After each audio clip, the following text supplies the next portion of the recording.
So the fall and winter season are almost upon us, and a lot of people out there will be wondering exactly how to set up waders, where to get them from, and exactly what they should be wearing underneath their waders to prepare them for the drop in temperatures. Now, online, I've watched a lot of videos recently where they essentially give a breakdown of what you need in addition to your waders when you're going out in the fall and the winter time. And typically, these videos are advising that you go out and spend fairly significant amounts of money on what I would consider undergarments, clothes that would go underneath your waders to provide some additional insulation. Now, as a budget angler myself, I find honestly the outlay of $100, $150, which is what some of these videos are quoting in terms of an investment. I find that to be a little bit ridiculous. I have budget alternatives that I'm going to demonstrate for you that will enable you to save your money rather than needlessly spending money on things that you frankly don't really need. So, this is my video where I'm going to go over my waders and what I wear underneath my waders for the fall and winter seasons. So, as an overview of what I use when I'm wading in the fall and winter time, as a sort of budget setup, obviously I have to start with my waders. Now, I have a few videos on the channel about these waders, specifically a kind of first impressions video and a repair video that's also serves as sort of an update video about a year into me owning them. You can check both of those videos out if you want a little bit more of a background on them and how they've fared for me over the last 2 years or so. But just as a brief recap, these are the Hodgman neoprene chest waders. And what I like about these waders is because they're neoprene, they're much, much thicker than other brands of waders. So in the winter and the fall time, they're just going to give you that added insulation over other brands and other materials. Now, yes, obviously there are different options for waders. You can go the Orvis route, you can go the Sims route. But let's be perfectly honest, this video is really specifically targeted towards budget anglers, guys and gals who are not trying to spend a lot of money, certainly not in excess of $300, $400, $500, $600 on a pair of waders.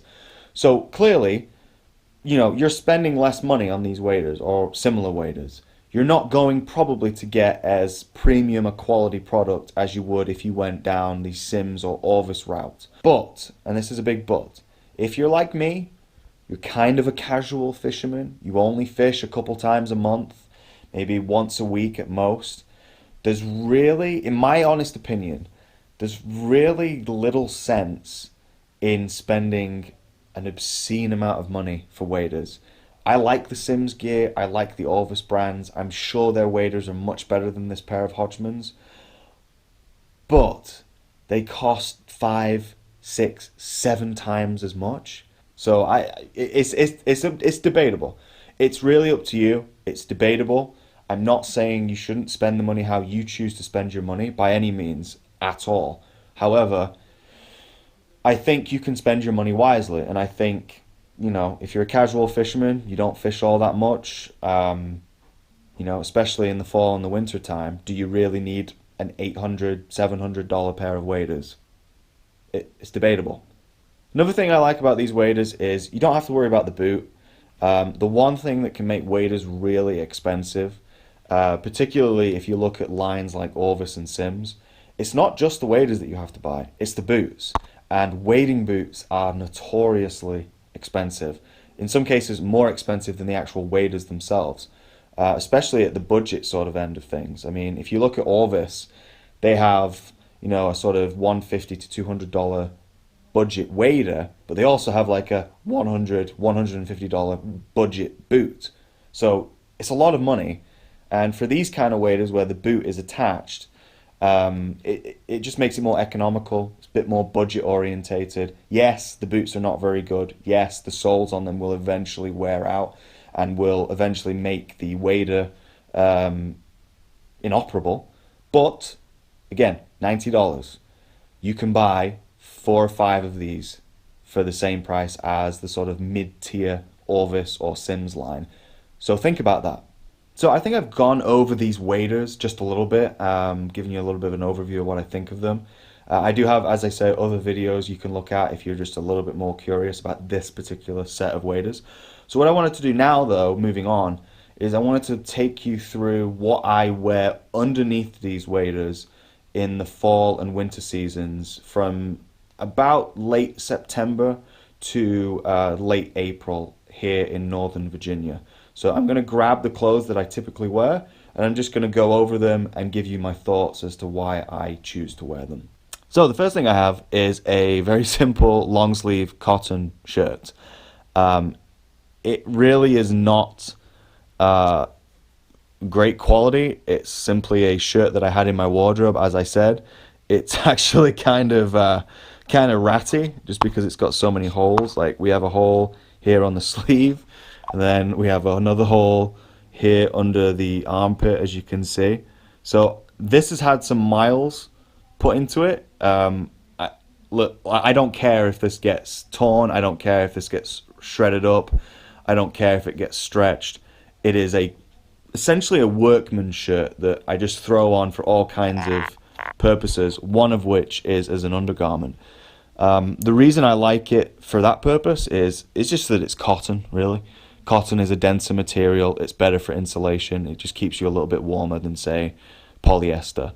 And it's the only long sleeve cotton shirt that I have. So aside from that, that's the only real reasons that I wear it. Now, obviously some downsides to it. It's not very breathable. It's cotton. You're going to sweat a lot and your clothes are going to get drenched. That's kind of just what cotton does.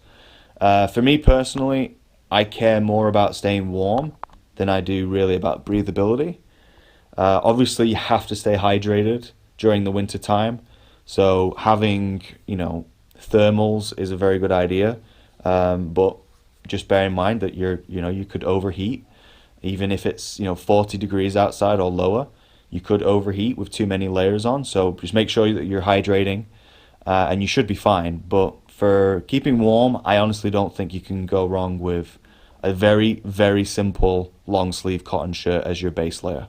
I don't think there's as a budget angler, I don't think there's really a better alternative. In terms of cost, now I'm just going to assume that you have something almost identical to this in your wardrobe. It doesn't really matter what age group you're in or what kind of the body type you have. I mean, if you're a guy, you probably have a long sleeve cotton shirt or you have a short sleeve cotton shirt, whether it's stylish or more practical like this one. So I'm guessing you already have it. If, however, you don't, you can probably pick this up. And this was kind of expensive in a way because, so this was from the beach. So I kind of paid a little bit too much for this. This was like, for instance, this was like $20. A long sleeve cotton shirt from, I don't know, like a Walmart type place, should we say $10, $15 with tax if you simply don't have one, was probably fine. This one's really comfortable. The thing with cotton, I've noticed just from wearing it over the years, is at first it's not very comfortable. It does scratch you a little bit. And obviously, if you do go out and you buy a $60 undergarment, a $60 undershirt from Sims, that quality of material is going to be nice and comfortable for you. With something like this, it might be a little bit scratchy at first, but the more times you wear it, the more comfortable it becomes. So even though this is cotton, this is actually pretty comfortable. I wear this, just around the house during the fall and the winter time. It's not necessarily just something I wear underneath my waders. I wear it around the house. I wear it when I'm, heading to work. I wear it around, the yard when I'm doing yard work. It kind of is multifunctional in that respect. So, don't be put off by maybe a cheap cotton shirt. Yes, it might be a little bit uncomfortable at first, but kind of like a good pair of leather boots. You break them in and eventually they're comfortable. And I think this is kind of the same deal. So just bear that in mind, I guess. So on top of the cotton shirt, I have this fleece zip-up. I've honestly had this particular zip-up for about 10 years or so. It's a fleece material, which, in case any of you guys are wondering, is a sort of, it's kind of like polyester. I think the acronym is PET. I'm not exactly sure what that stands for, but it is a kind of polyester. The only major real difference is I think it's lighter and it also is denser. I don't know how those two go together, but because it's denser, it's so much better as an insulator. It really does keep you warm. Fleeces, I actually don't know if they're very popular here. In the UK, I think every family has a fleece or two or three. They're very common to a point where this is actually would be referred to as a fleece and nothing more. The material itself kind of takes on its own name as a garment, but that is kind of what I wear over my cotton shirt. I like it. It's lightweight. It does absorb a little bit of moisture, so there is that, but it's nice and lightweight. Now, obviously, I can't set that up perfectly for you just because of the way these these pipes are laid out that I'm using to hold the wader.